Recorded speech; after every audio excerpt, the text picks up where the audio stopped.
नमस्कार, आप लाइव बिहार देख रहे हैं। मैं हूं राज मोहन तिवारी। देखिए, बिहार में लोकसभा चुनाव की समाप्ति के बाद जिस तरीके से कुछ दिन पहले पूर्णिया के रुपौली विधानसभा में उपचुनाव हुआ, हर किसी की नज़र उसी पर टिकी थी और आज बारी है रिजल्ट की। आपको बता दें कि सुबह 8 बजे से आज मतगणना शुरू होगी और दोपहर होने तक आपके सामने रुपौली विधानसभा उपचुनाव का रिजल्ट आ जाएगा। यह रिजल्ट बिहार की सियासत के लिए एक नया मोड़ लेकर आ सकता है, क्योंकि इस बार यहाँ की लड़ाई त्रिकोणीय है।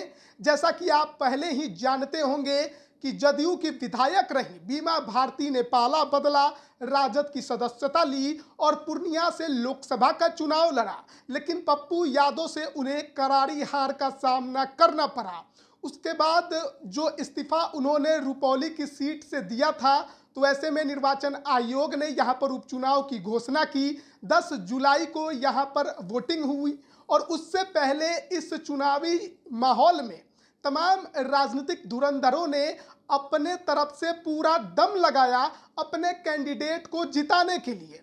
बीमा भारती के सामने इस बार जनता दल यूनाइटेड ने कलाधर मंडल को खड़ा किया, तो निर्दलीय पूर्व विधायक शंकर सिंह भी ताल ठोक रहे हैं। चुनाव 10 जुलाई को संपन्न हुआ। लगभग 57% मतदान यहां पर हुए, निर्वाचन आयोग के तरफ से जो जानकारी मिली। और अब बारी आज शनिवार को रिजल्ट की है।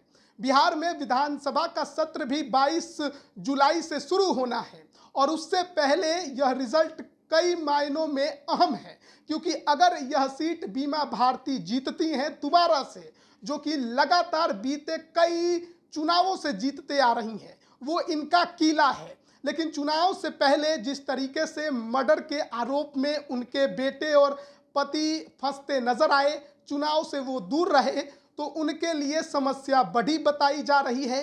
कहा जा रहा है कि मुसीबत बढ़ गई है, अपनी सीट जीत पाएंगी या नहीं, संशय बरकरार है।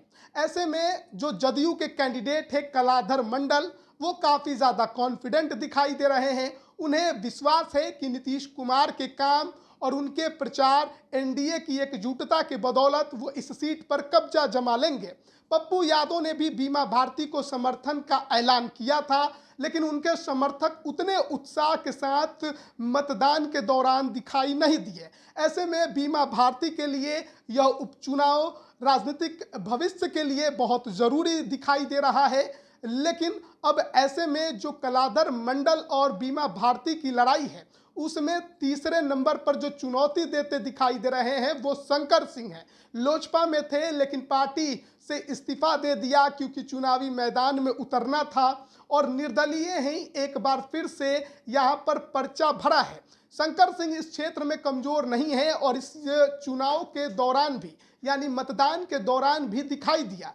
जिस तरीके से वोटिंग के दिन काफ़ी ज़्यादा हंगामा हुआ, प्रशासन पर आरोप लगे, उनके समर्थक कार्यकर्ता जो उनके साथ खड़े रहे, काफ़ी ज़्यादा वहाँ पर हंगामे हुए और पुलिस वालों को भी चोट लगी और ऐसा लग रहा था कि शायद शंकर सिंह को इस बार जीत की उम्मीद है। तो त्रिकोणीय मुकाबले में हर किसी की नज़र इस सीट पर टिकी है कि क्या रुपौली का रन बीमा भारती एक बार फिर से जीत पाएंगी या जनता दल यूनाइटेड के नए कैंडिडेट कलाधर मंडल यहाँ बाजी मारेंगे, या फिर निर्दलीय शंकर सिंह यहाँ पर एक नया करिश्मा करके दिखाएंगे। अब से कुछ देर में मतगणना शुरू हो जाएगी। 8 बजे सुबह से ही समय तय किया गया है। दोपहर होते होते सब कुछ तय हो जाएगा। तेजस्वी यादव ने बीमा भारती पर लोकसभा में भरोसा जताया, लेकिन जीत नहीं मिली। फिर रुपौली में भी जताया है। देखना होगा कि उनके भरोसे पर बीमा भारती कितना खड़ी हो पाती हैं, अपने किले को बचा पाती हैं या नहीं, या फिर एक लंबे अरसे के बाद रुपौली को नया विधायक मिलेगा। बने रहिएगा हमारे साथ, तमाम अपडेट हम आप तक पहुंचाते रहेंगे मतगणना से संबंधित। आप सभी का बहुत बहुत धन्यवाद।